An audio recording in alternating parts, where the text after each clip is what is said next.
Welcome to Life Unrestricted. This is your show if you're sick of living a life controlled by food and exercise rules, and if you're ready to learn how to accept yourself and enjoy the heck out of life. My gig is about body image, femininity, self-worth, and resilience. Come on, let's walk side by side as we slowly step out of restriction, misery, and unlock our true selves. Your host, Merritt Boxler, is a former national radio DJ, freelance journalist, speaker, and writer with a passion to make women feel good in their bodies. This is a show brought to you live from Switzerland. Diddly-dee. Episode 5. Hello, my friends. This is Merritt. Do you know why this is a good day? It's a good day because I have another fabulous woman on the show. When I saw her smile the first time, I swear she blew me away. You should see those dimples, man. I always wanted dimples. Always.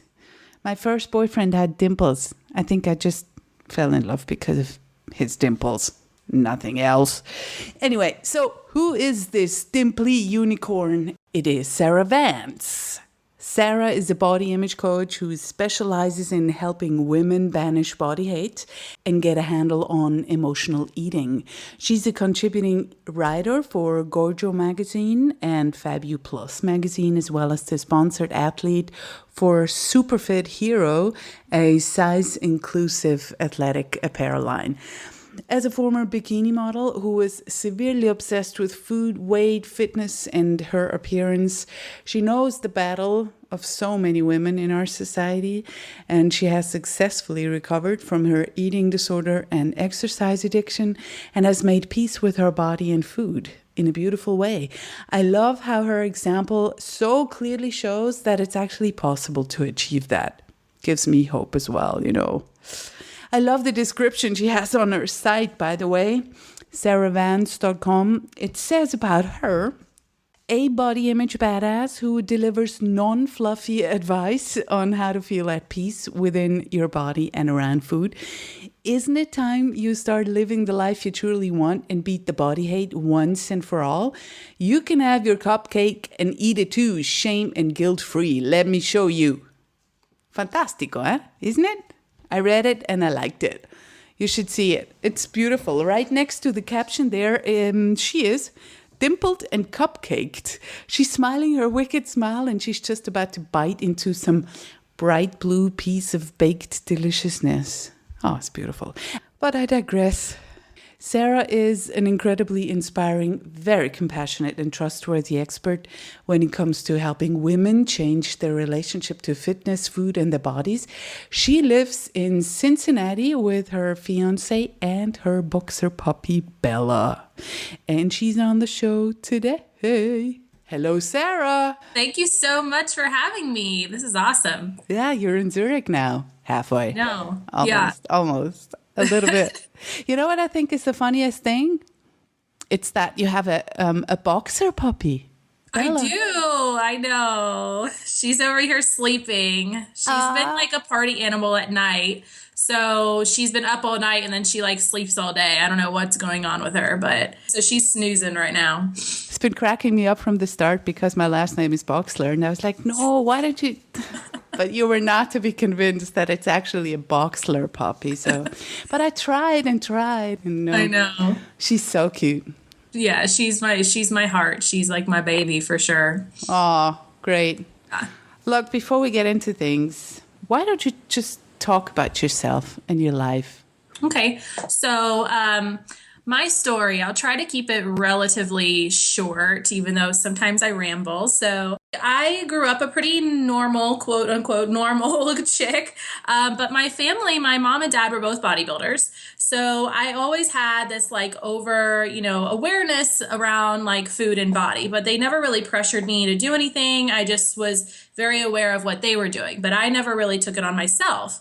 So that's kind of where I think like in the big scheme of things, I'm sure it did, contribute to some of the issues that I had.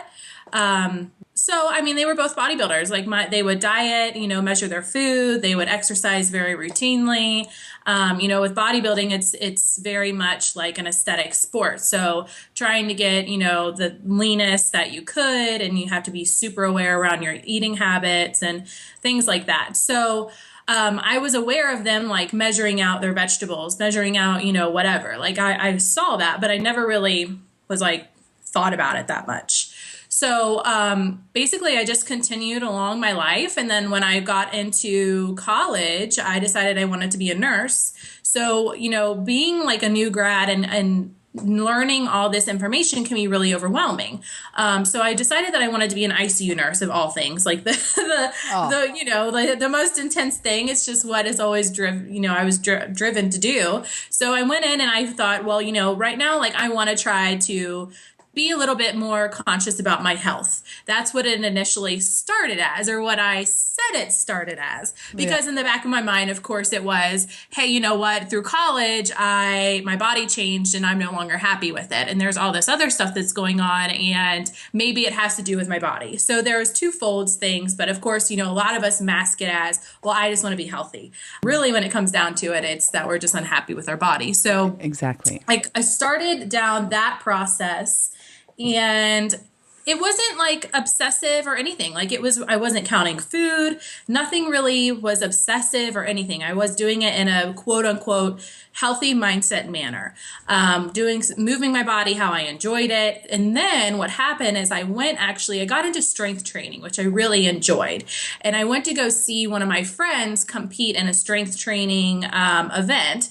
And while I was there, I saw a bikini competitor, and I was like, oh, I want to look like that. Like, she was getting all this praise and like the total like picture of the fitness model, right? Like just, perfection in my eyes. I was like, oh, this is what's going to lead me to like live this beautiful, amazing life, right? Like I had at that time, I was going through a lot of changes in my life. Like my family had moved, my best friends had moved. I was in a relationship that wasn't really doing well. I just wasn't living a fulfilled life. And so, oftentimes with these issues, we think, well, if I just change my body, poof, everything else will go good, right? Yeah. So I continued along this path, and I actually ended up hiring a coach. And that's when things kind of took a turn for the worst.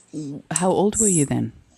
I don't know. I think I was 22 or 23. So I was pretty young. I hired my coach, and, I was following the path of being very restricted. Like my first diet was super, super restrictive. But, of course, you're getting all the validation and praise from people, and it just solidifies everything else. And, I had a major weight loss, and I was just like killing myself. But when you're in that mindset, that stuff doesn't matter. Like you're just so distorted that it doesn't matter. Like the praise and validation continues along your path. And of course, as I continued to go, I competed and was doing well in my competitions, which further solidified this whole mentality of like, oh, okay, this is it. So then I was identified as the fit chick.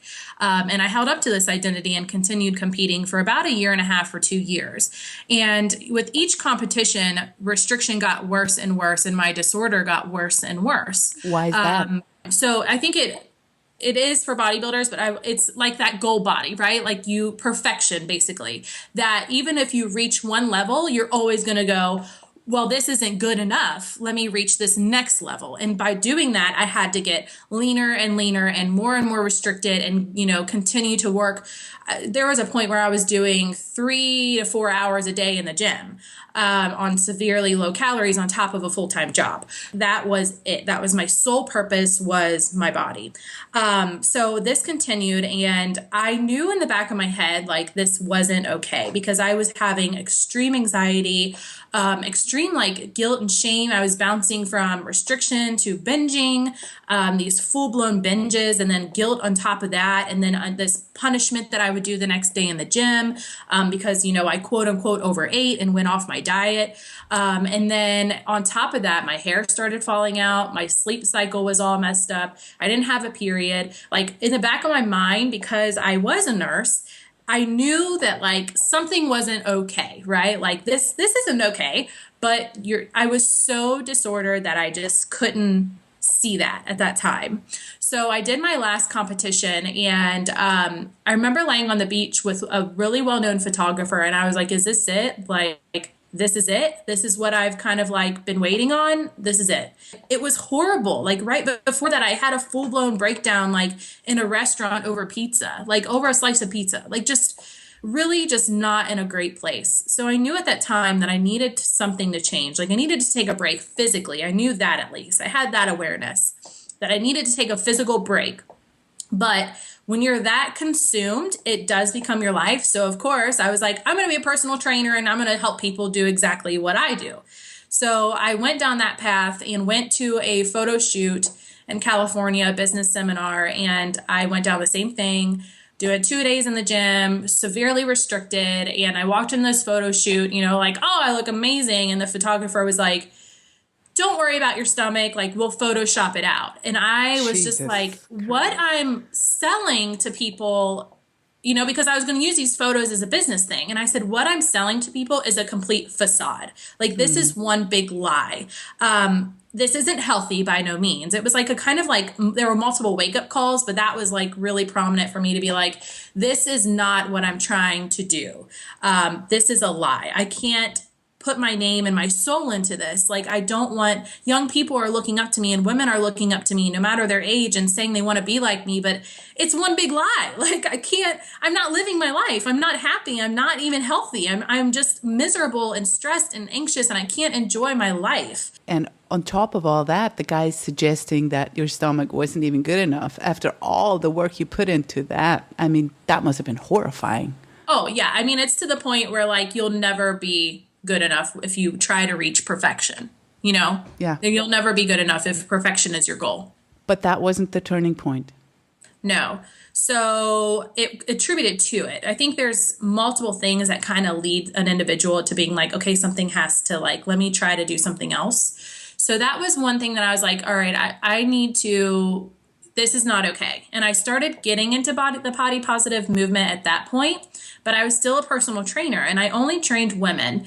And here I had these women come into my, office in the consultations. And for the first time, I was hearing them say the things that I was saying to myself out loud. So it was like looking in a mirror and hearing them say things like, I hate my body, like, I hate this, I'm not good. And like all these things that I said to myself, I'm now hearing. And I'm like, these women were so incredibly amazing. Like I adored them for so much more than their body, right? Like they had purpose, they were successful, they were mothers and caring, and just who they were as an individual, they were really radiant and they didn't see it. And that's when I was like, okay, something has to change. And that's when I continued, like I started in my body positive journey. And that's when I continued and I was like, okay, this is what I want to do. So that's when my recovery really took effect, that I said, I need to get out of this. And I started challenging everything I once believed around health and fitness. So I took a step back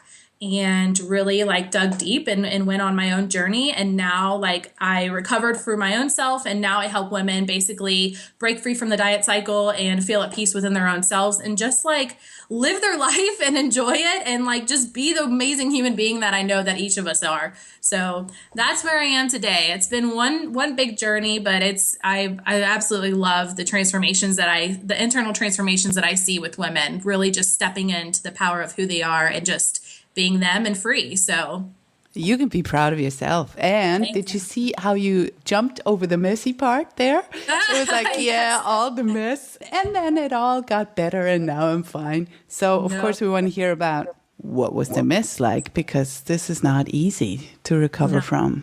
Yeah. So, actually, it's one of our good friends, my friend and colleague, Summer Inanen. Love her. I stumbled across something and I don't recall what it was. But at that point, when I was trying to start my business, as like trying to figure out what I wanted to do with it, I was reaching out to many people that had a different voice, that had a voice of like, they're not promoting the same shit.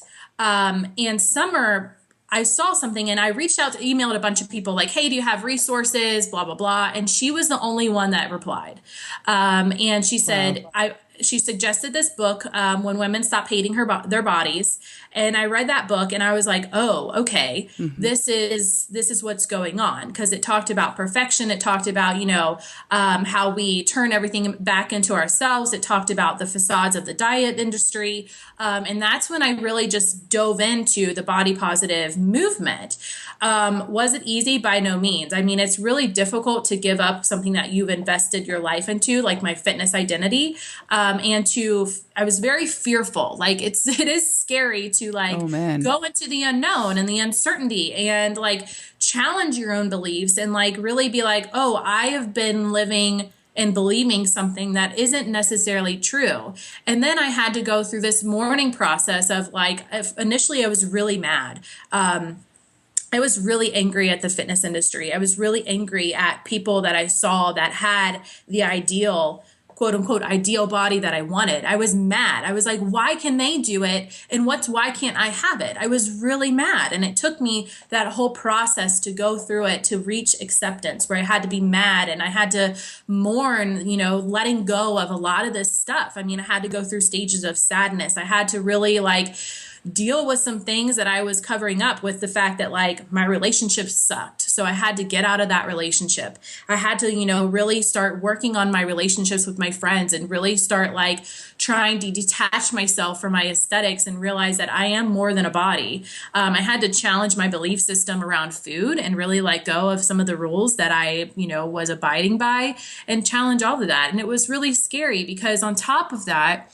there's always, the biggest fear for me, of course, and I think this is really common for individuals going through recovery, either in eating disorders or just disordered eating, is the fear of weight gain. Because if we really look back at it, that's why I had gotten to the point where I had gotten. That was the initial reason why I started this, was because I wasn't happy with my body and I was fearful of weight gain and I didn't think I was enough. So I had to really challenge my thoughts about what size meant, what weight gain represented, and really reclaim fat.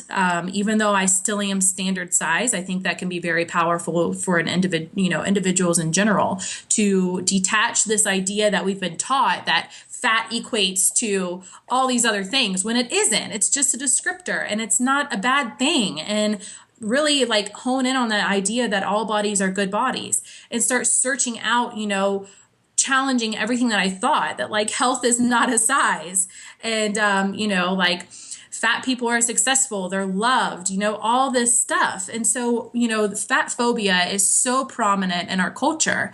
And I think that it really does keep people trapped in the diet cycle. It either gets them in the diet cycle, not only does it get them in the diet cycle oftentimes, but it will also keep them trapped.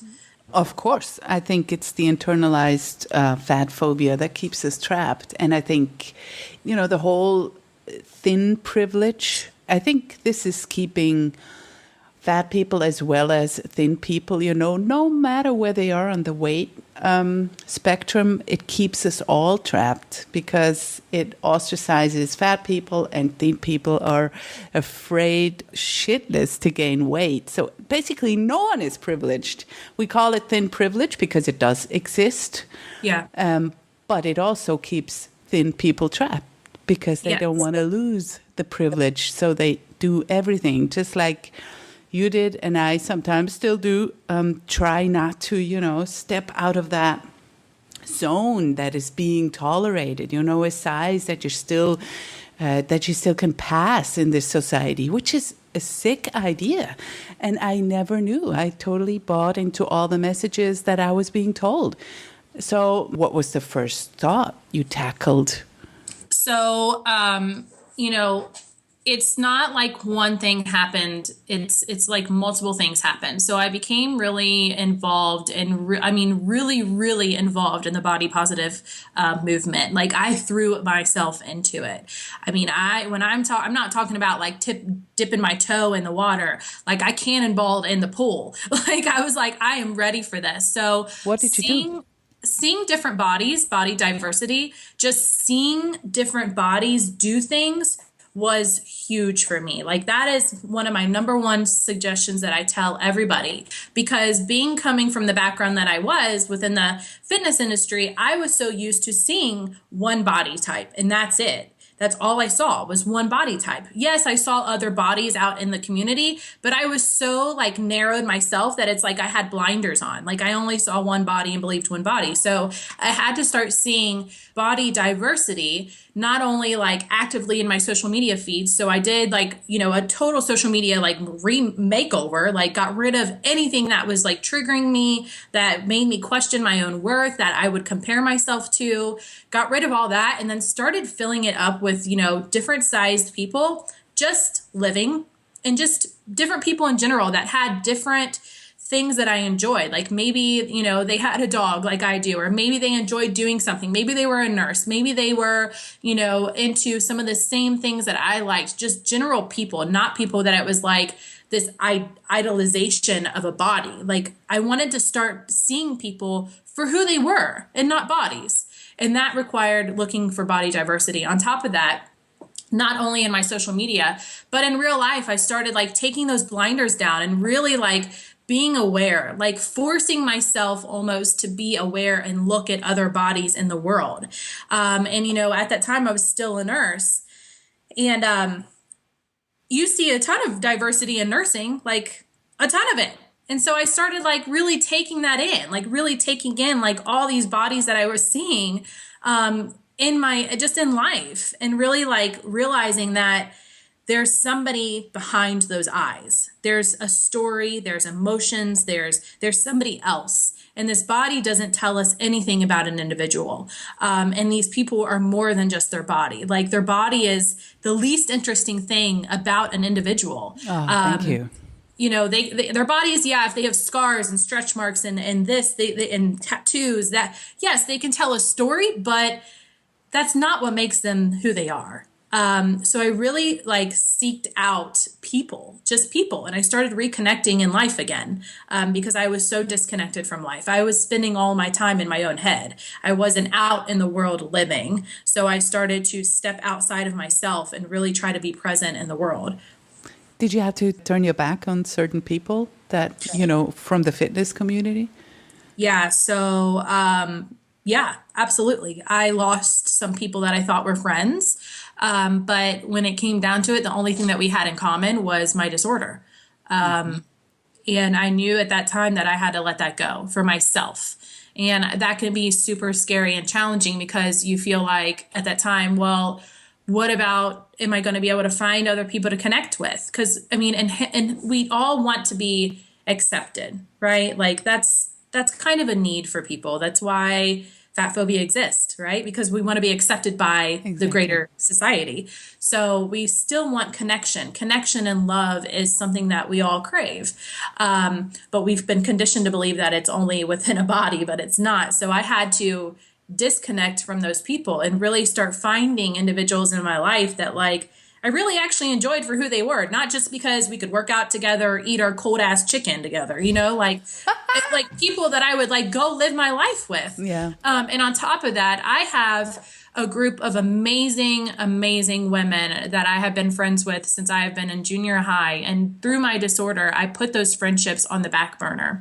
Everybody was on the back burner during my disorder. It didn't matter. I was in my own head. So I really started connecting with my friends again, like my true girlfriends. And I'm so blessed to have them in my life still, for them to have loved me through all these phases and stay with me. But I really connected with those individuals again. So I started living my life again, really. Really trying to be fulfilled in my life. And that included being truly connected from a soul standpoint versus, like I said, hey, let's go work out together. That to me wasn't friendship. That was just adding to my disorder.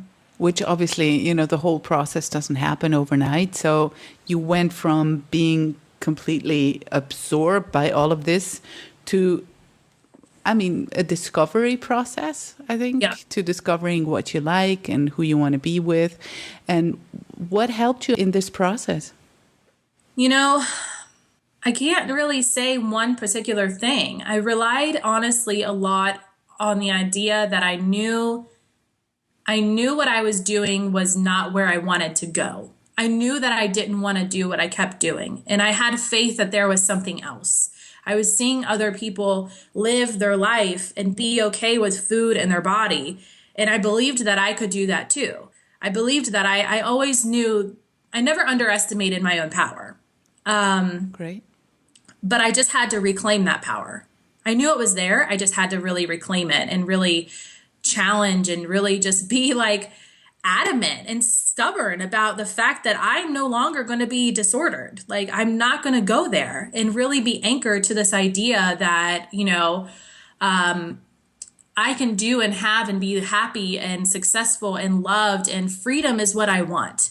And that was messy because I really had to dive into some of the nasty shit that was keeping me disordered. My underlying core beliefs, my underlying, sense of worth, my underlying esteem, and build all of that up. It took me roughly 2 years. So this didn't happen overnight. And it wasn't one thing that just kind of like set me off. It was a collaboration of being, within the body positive community, going out and like living my life. I think that's huge that, we can intellectually understand the concepts of body positivity. We can get it, but it's Right. one thing to go out and take action.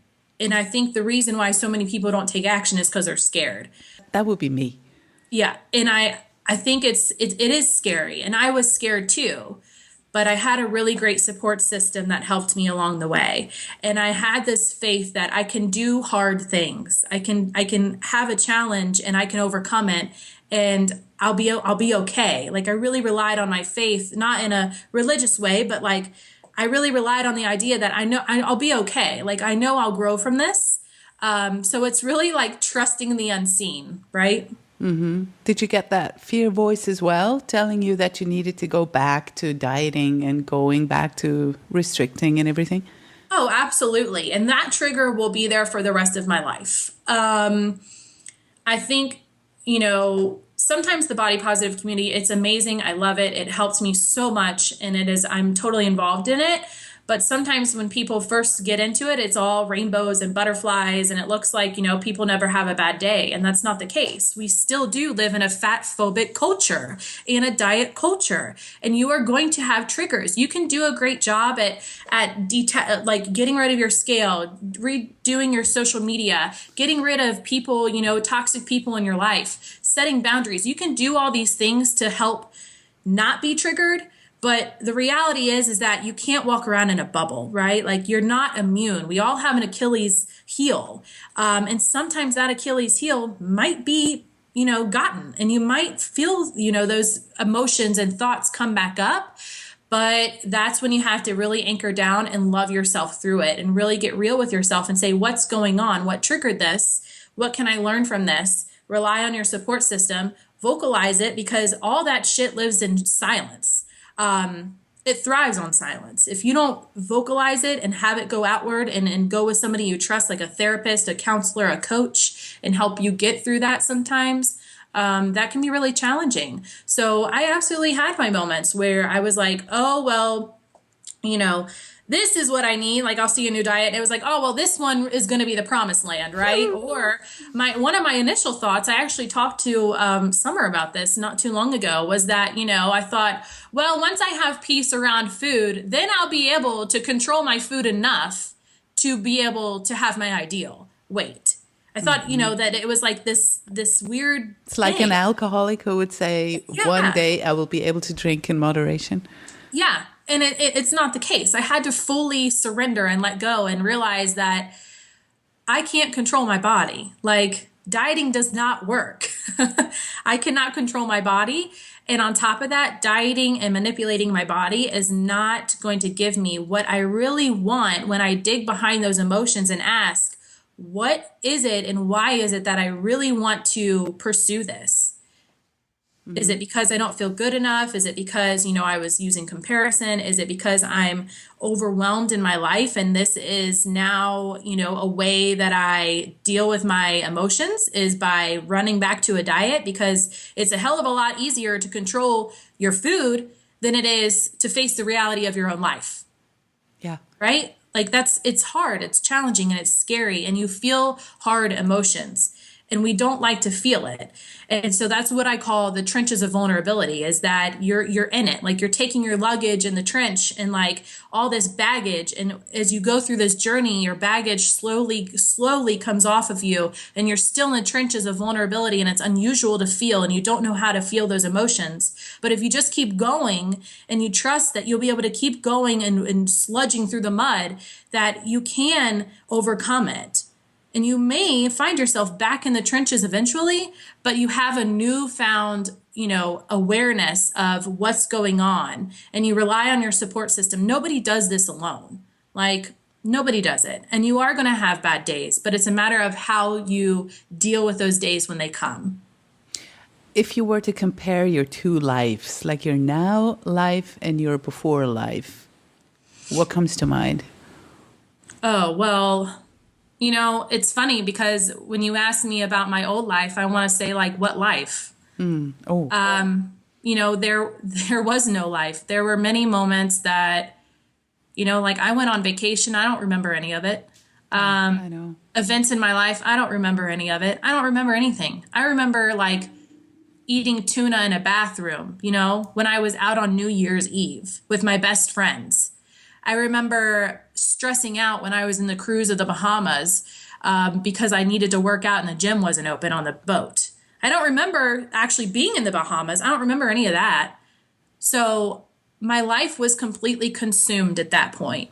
That's what it was, consumed. And did you have the experience as well, just like I did, that a life that is full of, adventures and boyfriends and going out and hobbies, it doesn't just change overnight into a prison, but life starts to get smaller and smaller, but it's so subtly getting smaller that you're only noticing when you're running out of air and when you're like, wow, what the hell has happened? What am I even doing here?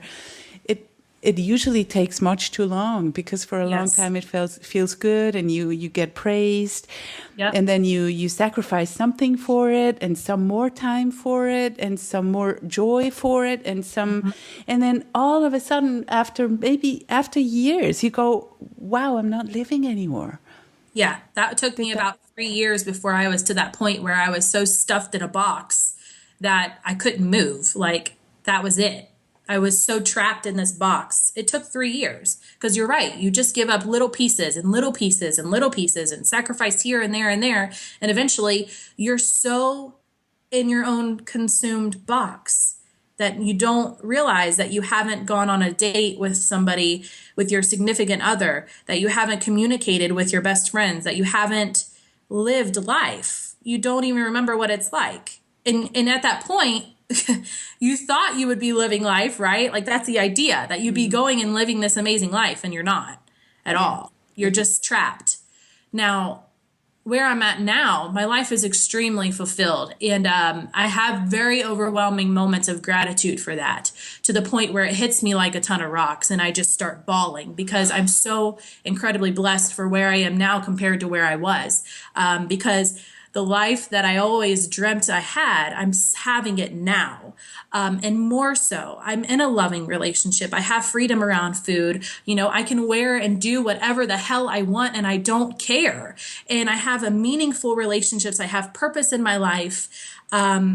It's the ultimate way of just saying freedom, and freedom and fulfillment. And I don't know how to properly explain that, because it really is an emotion. But nothing holds me back on life anymore. Of course, I still have fears. I still have self-doubt, but I know how to work through it to the point that it doesn't send me backwards. And I know how to work through it that it allows me to keep moving forward versus keeping me stagnant in my life. So I'm living my life now, which is completely different. You couldn't have said this more beautifully, really. It's highly touching. How did you step into that fear with the weight at the point where you didn't know what was going to happen? You didn't know how much you were going to gain. You didn't know anything. You know, the gaining and not knowing where the hell is this going to end? That's the question that always runs us. Yeah. So it was really, really messy. If I'm going to be completely honest with you, when I let go of my diet reins, I feasted like nobody's business. My body needed to recover. It needed food. And my mind needed to catch up with the idea that I wasn't going to restrict again. So I went through stages of pounding cheeseburgers left and right. And I had that fear of, will this ever end? Am I ever going to not like feel like this? And I just really just kept going. And every time that I tried to restrict in the beginning, it didn't last. And I would get mad and I'm like, why am I doing this? Like, this is silly. And I just kept putting one foot in front of the other and just shuffling along. It wasn't these giant steps. It was this shuffle that I did. And then eventually I just kind of was like, I'm done. And it just caught up. My mind started catching up slowly. My body started catching up slowly. And every time that I, felt like I outgrew my pants or whatever, I just really relied on the fact of like, letting go. Like I let go of things that no longer served me. These clothes aren't serving me. This diet mentality isn't serving me. These people in my life are not serving me anymore. And really stayed focused on the idea that I didn't want to, I already was there. Like I knew what going backwards was, and I didn't want to go there.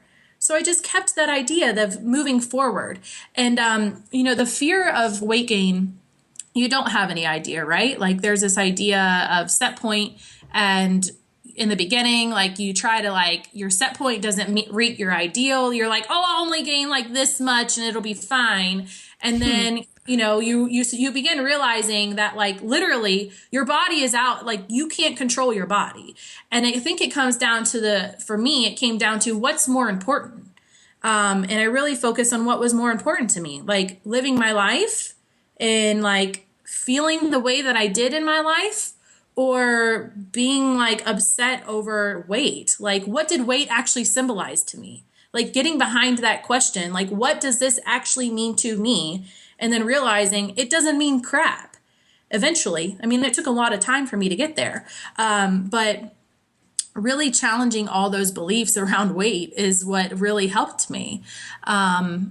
So it's just one of those things that you just shuffle forward, but it was messy. Like I was scared. I was, uncomfortable. I was eating and I thought that I would never stop eating again, but I knew restriction wasn't going to help me. And I really just relied on this idea that things will normalize. This is part of the process and things will come back to normal. And they slowly did. Like I got tired of eating cheeseburgers, and then I got tired of like doing this and that and the other. And it slowly became, I started coming into my own normal. Where did you get that trust from? I don't know where that trust came. I think it's just a matter of being part of the body positive community and really like diving in to really understanding everything that goes along with it. Really like consuming myself and surrounding myself with people, reading a ton of books, Health at Every Size, Body Respect, people's blogs, following people that were in the same storm as I was. And just living my life is what really helped me the most, honestly, because I wanted to be busy living my life. I wanted to be out here to not allow myself to think about the other things. And then just when I got there and I realized how happy I was, it was like, my body doesn't matter. Like, this doesn't matter. Like, I'm way more fulfilled over here. Like, it just didn't even signify anything to me anymore. And so you never fell back into hating on yourself when you saw yourself in a mirror or something? Oh, no, of course. Of course that happened. Without a doubt, I saw, pictures were a big thing for me. And for the longest time, I just kind of avoided it. I said, you know what, like I'm not ready for this yet. I need some more internal work before my perception is able to be seen for who I am. So I stopped seeing myself as just a body. And the mirror work, that took time too. It took time to not be body checking all the time, because in my old mentality as a bodybuilder, that's all you did. Like a ton of time was in the mirror, body checking and seeing this and that and the other, and what you can improve, quote unquote, and what you can lose, quote unquote. And I really had to just like step the hell away from things for a minute. And then slowly started adding those things in. And I think, like I said, seeing different bodies can do wonders for how you'll see your own body. So seeing different bodies, diversity helped a lot, because I was no longer seeing just one idea. I was seeing different bodies, including ones that looked like my own, doing things and realizing it's okay. And then really just, like I said, living my life, like going out and doing those things that kind of were scary, and then doing them again and again and again, and realizing my life is not going to implode. So like stepping into that shameful feeling of I'm not going to the beach because I'm ashamed of my body, stuff like that. So I actually went to the pool, and the first time that I wore my bikini, it was challenging. But I just went, and it was uncomfortable, and I sat with those emotions, and then realized I had a really great time. Like I tried to step outside of my head and like go and actually enjoy the moment that I had with my fiance, and, enjoyed that. And then I went and to the beach. My parents live in Florida. And so I went there, and I was, with them. So really concentrated on connecting with my parents again and enjoying that time, because I don't know when the next time I'm going to see them again. Like that's more important to me than being worried about my body. And then when you do practice awareness, you realize like nobody cares. Like nobody's looking at you. People are out there living their life. Like nobody cares. And I'm going to live my life too, because this is the only one I have. Yeah, people are looking at their own bodies mostly. Yeah. And not other people's. How did your parents react to your change coming from the mindset that they were in? I mean, they saw my blogs, they saw my work, but I tiptoed around talking to them personally, right? Like it's really challenging to talk to. For me, it was really challenging to talk to my family. And I didn't want them to feel like they were the reason why I got to where I was, because they're not. There was influence, but we cannot blame other people. And I had to forgive them, and I didn't want them to blame themselves. So I had to I tiptoed because I didn't want them to feel that way, because I do love them. And I know that was not their intention. Like that's not my parents' intention when they did this. They didn't want their daughter to end up disordered. So my mom finally sent me an email, and we talked about it, and that was pretty much it. She said, "I love you unconditionally. I'm so sorry that you went through this. I wish I would have known." And we found peace, and our relationship, continued to grow through that. So I didn't have parents that, which is really difficult, because some people have parents that shame them for recovery. And I didn't have that. And that's really sad that people have to go through that. But we have to remember that they're also in this culture and society too. So they may not be ready to hear about it. What would be your advice for people who get body shamed somewhere? So I think that it's okay to try to talk to them first. If it's somebody that you love, you can try to talk to them. But we also know that sometimes that doesn't matter, right? Like it doesn't matter. They're going to continue doing it. They're going to be in their own mentality, and they're going to, throw up the health concern card. Sometimes people are going to resist until they are ready to hear it. And sometimes they'll never be ready to hear it. And in that standpoint, set boundaries. Like setting boundaries is an act of self-love. It really is. So set boundaries and say, you know what?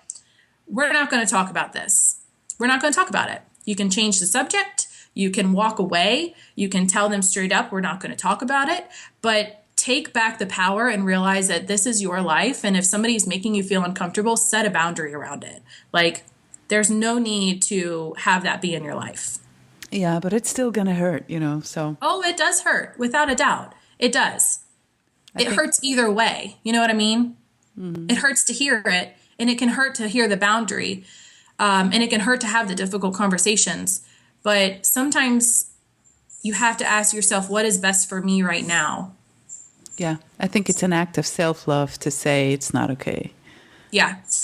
And I want to thank you for this excellent article you wrote that I think is so necessary, that eating disorders don't always look a certain way. Like we are used to seeing the quote-unquote skeletal women, and those are the ones that are being given treatment, hopefully.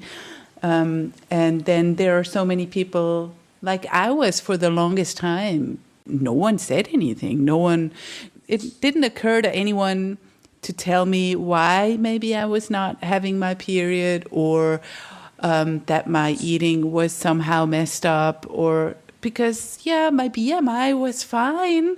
I wasn't even aware of the fact that things were actually messed up with my relationship to food and exercise until I, YouTube, Dr. Google, but no one in real life ever said anything.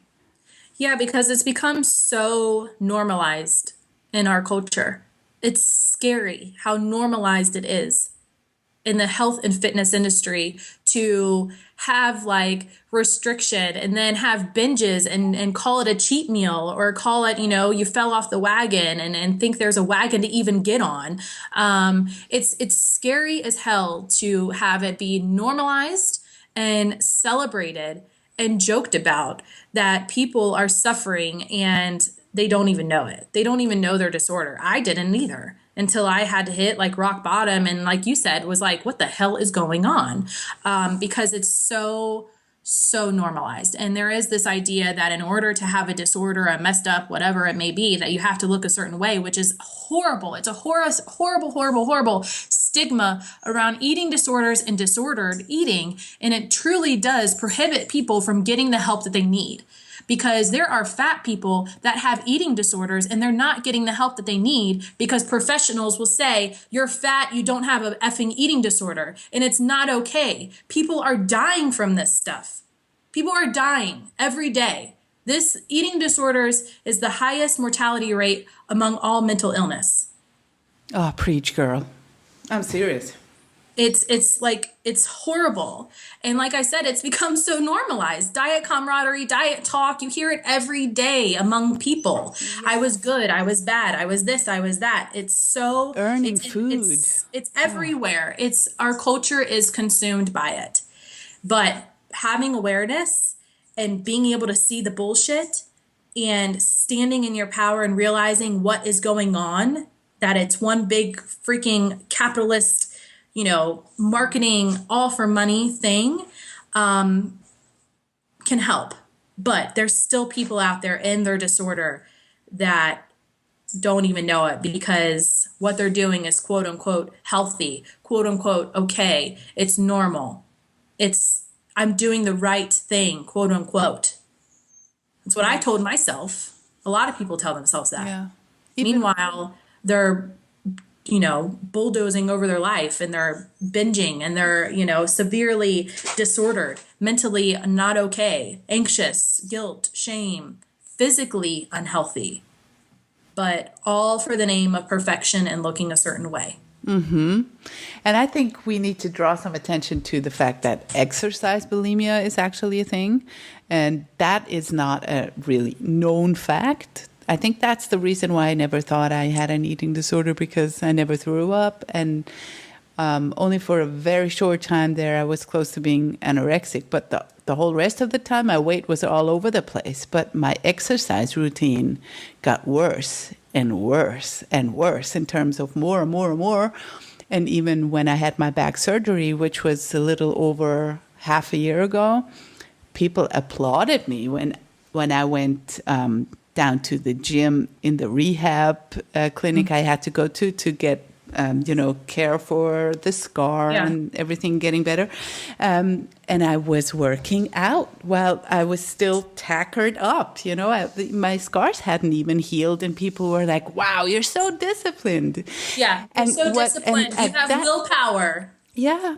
The elusive willpower. Right. And at this time, at least I was aware enough to tell them, "Don't you see? The driver is fear. I'm not down here doing this for fun, and it hurts, and you shouldn't be applauding me because that's triggering. And I want to tell you something. You don't want to go there. I'm down here because I'm afraid of not doing it." That's the truth. Yeah. No false compliments here. So I'm actually deflecting those compliments these days because I'm like, be aware of what's happening, girl, or guy. I was complimented by guys as well. So, yeah. It is. It is. This validation and praise that individuals get, it's true. Oh, I wish I had your willpower. I wish I had your self-discipline, your self-control, yada, yada, yada. And it's like, you don't know what's going on behind those things. You don't. And if it is fear, if it's fear, if it's guilt, if it's punishment, if it's a negative emotion, even to the point that if it's your only way of de-stressing, and that becomes exercise addiction, it's not okay. Mm-hmm. And it's not being talked about. People nowadays, everybody seems to be into triathlons and marathons, and they are, clapping each other on the back for all they do. And that worries me a lot. I've been saying it, and I will say it again and again. It worries me where we're going with this in our society. And that's why I think that's a motivation, I think, to get better for me. But the fear, of course, is, whoa, I'm already eating a lot more. So how could I, reduce exercise more? Because then the whole fear comes up. So I take certain days when I just don't do anything, and I'm riddled by anxiety and negative thoughts. It's awful. That's the mess you were talking about. But I think it is loosening. The grip is loosening. It's not as compulsive as it was. So my question to you would be, how do you deal with exercise in all of this? Because this plays an important role, and I see a lot of women who stop restricting and they just start exercising like mad. Yeah. So for my personal journey, I had to take a step back because my relationship with exercise was also disordered. I was using it as punishment. I was using it as an only means, of giving me permission to eat, or an undoing process because I ate. I was doing it strictly for aesthetics. So I really needed to take a step back. I did have some awareness and say, this isn't okay. It took me a long time to get there because I was still practicing in those behaviors, doing stuff. But on top of it, I was tired. I was tired. My body hurt. It physically hurt. I had injuries that I had just, exercised through and didn't care. I had a hamstring that was messed up. I had a sprained ankle that I continued to run on. Just stress fractures and everything. Yeah, a mess. My body was tired, and it was fighting back, and it was craving rest. It needed rest. And how were you able to give it that rest? Well, I took 4 weeks off the gym. I did. I said I'm not gonna exercise until I can start, really figuring out what is it that I want to do. It took me a few times to do it. I would, not exercise, and then I would panic, and then I would go and exercise, and then I'm like, no, my body hurts. I need to rest. And it was a battle of ping pong, right? Going back and forth and back and forth. And, as eventually, once I kept going back, that side was getting stronger and stronger, that I was like, okay, I'm not going to give into these compulsions. And they, like you said, the grip started to loosen because it felt good to rest. My body did really feel good to rest. And you didn't restrict your calories as a way of controlling the whole thing. Okay, I'm not exercising, but then I have to watch what I eat. In the beginning, with all of this, it's like a big clusterfuck of things when you go through your journey, right? So initially with my food, I rebelled. And like I said, I ate and I ate and I ate. And my body needed that and my mind needed that. And then that's when I got into the wonders of intuitive eating, which turned out to be just my next diet. And so then I was using that. And then I realized I'm in the same crap. I'm doing the same crap. I'm hoping and wishing that, that it'll control my body. And so I had to like loosen those reins. So it was it's messy. Like, it's not just one thing. It's like such an intertwined mess of things that slowly start to become untangled and untangled and untangled. And then it eventually, like, you just keep moving forward. So there were moments where I was like, well, I'm not exercising today, so I'm not going to eat as much. And then I realized, like, that's still the same stuff. It's still a diet. If you're controlling your food, consciously thinking about it in the means of trying to control your body, you're still dieting, no matter how you decide to think about it. It's still a diet. Would you agree that we have to totally disentangle exercise from food? Yes. Yeah? Yes. I think so. From my personal background and from the people that I work with and coach, and from everyone that I've talked to personally through emails, all these people, yes. Because exercise has become so conditioned to be on the only thing that you hear anymore hardly is exercise to lose this, exercise to build this. Oh, exercise and you'll lose, it's this amount of calories, blah, blah, blah, blah, blah. It's diet culture. It is what it is. It's just another means of dieting. We've lost touch with, movement as a place of joy, movement because it feels good, movement for care of who we are. That has been missing from the conversation. And we've been missing rest is something that we all need. We're all working way too much. I mean, come on now. Like, we get up, early, we work 40 hours a day, we have families, we 40 hours a day? Wow. 40 hours, 40 hours a week. We pound ourselves into the pavement, and then it's like, well, let me just go and pound myself even more. And sometimes the best thing for us is that we need to rest. And especially in recovery is that your body needs rest. The last thing it needs is to be pounding it into the pavement. Did you ever relate your lack of period to the fact that you were exercising so much? Because I wasn't aware that this could be influencing the lack of period, Yeah, I was aware, but I was resistant to it. It didn't matter. I was like, oh, this doesn't matter, who cares, it's not that important, right? Not that important. It doesn't matter. My hormones, who cares? At least I look good, right? Like, that's the mentality I was in. I was so resistant to acknowledging my own shit, and to the point that my body was like, no, you're going to listen. Like, you're going to listen or you are going to be very, very sick. Mm-hmm. So I knew when I stopped my period, I was like, this isn't right. But then you hear people too saying, oh, it's normal. Don't worry about it. Like, it's fine. It'll come back, and it's downplayed and it's minimized and it's like not that big of a deal. Mm-hmm. It's accepted. It's normalized. It's, and well, at least you don't have it. It's celebrated. Well, at least you don't have a period, what? Mm-hmm. No. And hardly anyone brings exercise into the game. Like that is actually a stressor for the body. This is not being talked about. People tell you that exercise is a de-stressor, which it can be emotionally, but for the body, it's a stressor. And we're not aware of this. We keep stressing ourselves, as you said, 40 hours a day, and then we keep further, exercising, and that's, it's destroying the body. I wasn't aware of this at all. Yeah, I mean, exercise obviously does have benefits to it. It does. I don't want to ever downplay those, but to somebody that is disordered, oftentimes those benefits are no longer there. It's becoming an additional issue. And detaching your worth from it, because that happens too, like this superiority complex, your worth of like, oh, I missed a day, I'm a horrible human being, that type of stuff. It all is intertwined into it. And that's something that I talk about a lot because it's so common in the health and I do come from the fitness industry. And I see it all the time, and I see it, it's so normalized, and it's sad because it's really damaging and toxic to people, and they don't realize it until they get out of it, and they're like, oh my gosh, what's going on?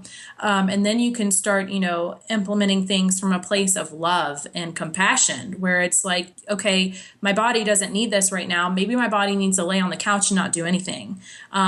Maybe that is what it needs, and really honoring yourself to the fullest that you can. Mm-hmm. And in the end, did you appreciate the fact when your period came back that it was back? And did you feel different? I have celebrated my period every single month since it has come back. And I still, to this day, I will post on my social media when I have my period. Woo-hoo! Because I will celebrate it every single day, because it is not being talked about for a few reasons. There's stigma around menstruation. So that's one reason why I do it. Great. So there's that. And also because, yes, it's so common that people don't have their periods. And it's like, no, like, if you're a person, your hormones should be balanced enough. If there's not some other medical issue going on with you, you need to be having a period. And it simplifies that you have hormonal balance.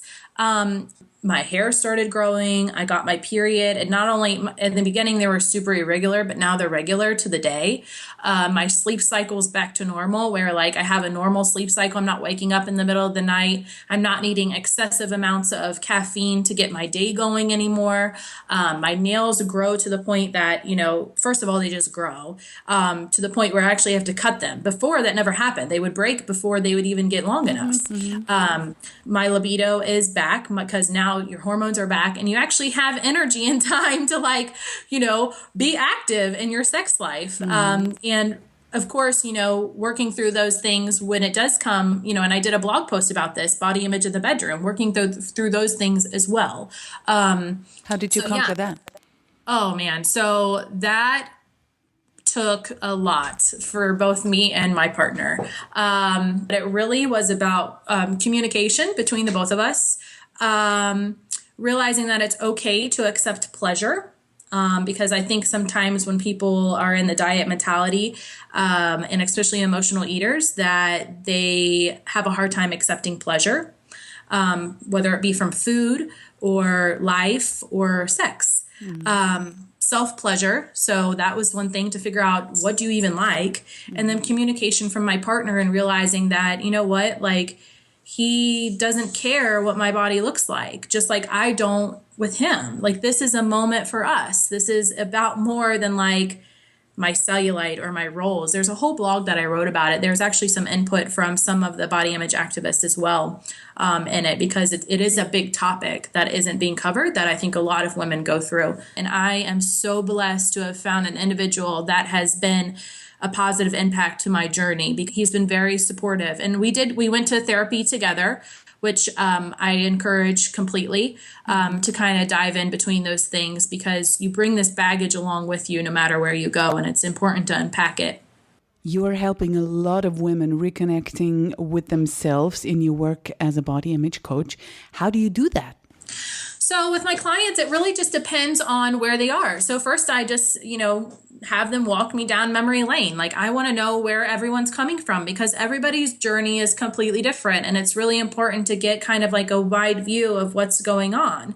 And then, we kind of go over the diet cycle, because I don't think a lot of people understand the relationship between restriction and how guilt and shame play into that, how that really is a motivating factor for being really in a messed up relationship with food. Emotional guilt, shame with your body, shame with your food habits, shame with exercise, all of those things, shame and guilt are like the catalyst to going into restriction. And if I think having awareness around this cycle is really important. At least it helps me a lot, and it does help my clients kind of be aware of like, restriction is not what I need. When I restrict, I'm going to have these other behaviors, which include shame and guilt. And if I'm still having shame and guilt around something, clearly I am restricting. So we need to understand, what am I restricting? Because we all know there's physical restriction as well well as emotional and mental restriction, which is oftentimes more difficult to overcome. And then it really is about diving into what their issues is. So is it fear of judgment? Is it, your core beliefs need altered? Is it limiting false beliefs? Is it, that you're chasing perfection? Really getting behind the why and changing the mind and buying into this new culture, buying into this new way of thought and practicing some new behaviors and then just watching them grow. So it really is individualized with my clients with their own journey. But I suppose it's impossible to just change age-old false beliefs just, overnight. No, it takes a lot of time. My program right now is 3 months, but my clients, I always tell them they're stuck with me for life because it's true. They're going to need, just like I will always need a support system. We all will need a support system. There will be moments where they will need support system. So I might actually have to extend it because even 3 months sometimes is not enough time to really create that shift within people. Because it's slow. It's a slow process. But it is a process like recovery is completely possible, or discovery, whichever way you want to call it. Overcoming these issues is possible. It is possible. You just have to keep doing it. You have to keep going. Even when you get knocked on your ass sometimes, if that happens. Got to stand up and kind of like start shuffling forward again. I have heard through the grapevine that you and our mutual friend Summer Innanen, a truly great source of inspiration, by the way, that you and Summer are planning some serious awesomeness for 2017. Yeah, so Summer Innanen and I have decided that we wanted to hold a retreat. We are naming it the Reclaim Retreat, which is going to be held in San Diego in May of 2017. And it is for the women that just want to break societal rules, step into the badass that they are, and just, really live the life that they're really wanting to live. So if you're familiar with Summer and I, you know exactly what this is going to be about. It's going to be really great to be surrounded by women that are all there for the same reason, have some positive support, and just really step into the badass human being that you are. So we're very pumped about that. Enrollment is going to be open very, very soon. Wow, that's going to be a radical event, I'm sure. What's the plan? So it is a 3-day event where we really dive into body image and we really get behind, we're going to talk about core beliefs. We're going to talk about, rules. We're going to talk about limiting false beliefs and really just dive into some of the deeper work that me and her talk about. And of course, we're going to have dance parties and, shenanigans that are going to go involved. It's going to be a really great time in general. We're both really goofy individuals and we're going to let our freak flags fly and, it'll be great. So I'm super, super pumped. It's going to be a good balance between talking about some pretty intense topics, but also having some really intense fun at the same time. Before it's time for the final question, please let people know where they can find you and connect to you. Yeah, so you can find me on my website at saravance.com, and that has all the links to my social media. I'm very, very active on Instagram as well as Facebook, so feel free to follow me there and get my free gift, the 5 mind shifts to make in order to have peace around food and within your body. That is on my website. You can always email me, reach out to me with whatever you need. And of course, check out my programs. I have a new one that's going to be launching here shortly as well, titled Breaking Boundaries, which is dedicated to the women that really want to break their own boundaries and have some breakthroughs in their own journey towards body acceptance, self-love, and food freedom. So I'm going to stick around for a while, girl. Yes. And eventually when I get my own podcast up and running down the line, I want you to be a guest. Whee! Much fun ahead. So all the links to this incredible woman are, of course, to be found in my show notes over at Life Unrestricted in the podcast section. And on lifeunrestricted.org, you can also join my group of great ladies that support each other on the way. And of course, Summer Innanen and Sara Vance are also part of the group. So all is good. And now, Sara, final question. What would you like to be remembered for? Oh, man, that's a loaded question. Woo! One thing? Oh, at the end of the day, I want to be remembered for the compassion and love that I have given others and the people around me. That's one thing. With the people that are close to me in my life, I always want them to feel loved and the compassion that I have for them, and let them know how much they truly mean to me.